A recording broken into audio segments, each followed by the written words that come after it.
CPU utilization alarms tend to be very noisy within an operations environment.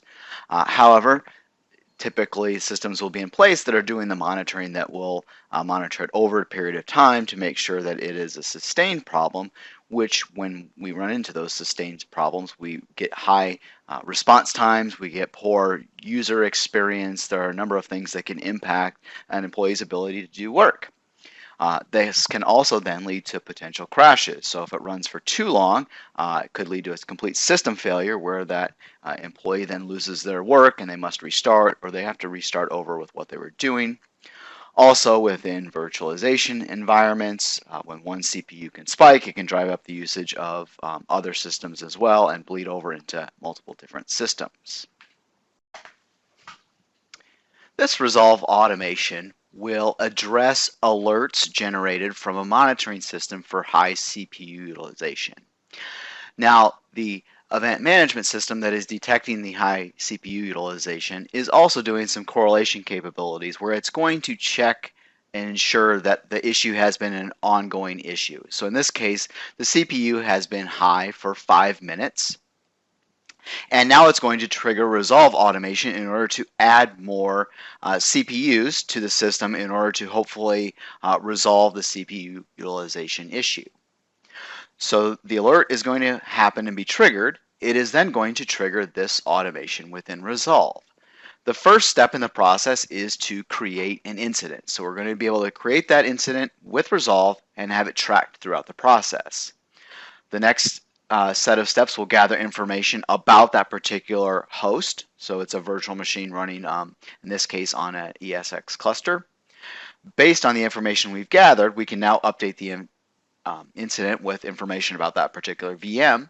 It also gets us the information we need to know in order to determine which type of VM it is. Is it a Linux machine or is it a Windows machine? Those are the types of VMs we support in the environment.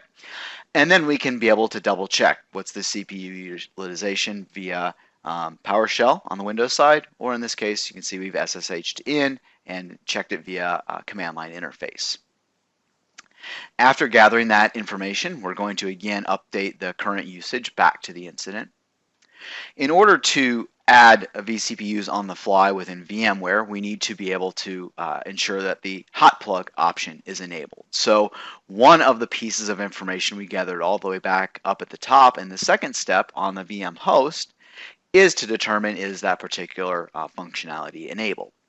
If it is not enabled, so we go down the bad path here, we're going to update the incident that we can't automatically add the CPUs. You'll have to go through either a different automation that actually stops the VM itself in order to reconfigure it, or perform the action manually.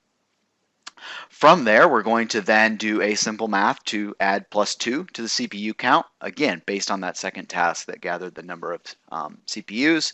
We can then configure the VM, update the incident that we have configured it, double check the host information, so again executing that same command that we ran above, and then ultimately resolve the incident. So I have triggered this in the background to create the alert that is going to generate this, and what resolve does is every step that we just looked at from the automation is tracked within a worksheet. So I'm going to select the worksheet that was related to the alert that was initially generated, and we can see that we have followed through the set of steps in the automation model. I created the incident. We gathered information about this particular host itself. It has 2 CPUs, 2 gig of RAM. We've taken that information, updated the incident. It is actually a Linux server, so we have done the SSH. We gathered the current information. Again, updated the incident. We're at 2 CPUs. We're going to add 2 more to get 4. Execute the configuration. Recheck the information about the particular server. Again, it has 2 CPUs, or 4 CPUs now, and 2 gig of RAM, so we can see the results have changed. And if I wanted to, I can be able to click into the incident that we had generated throughout the process.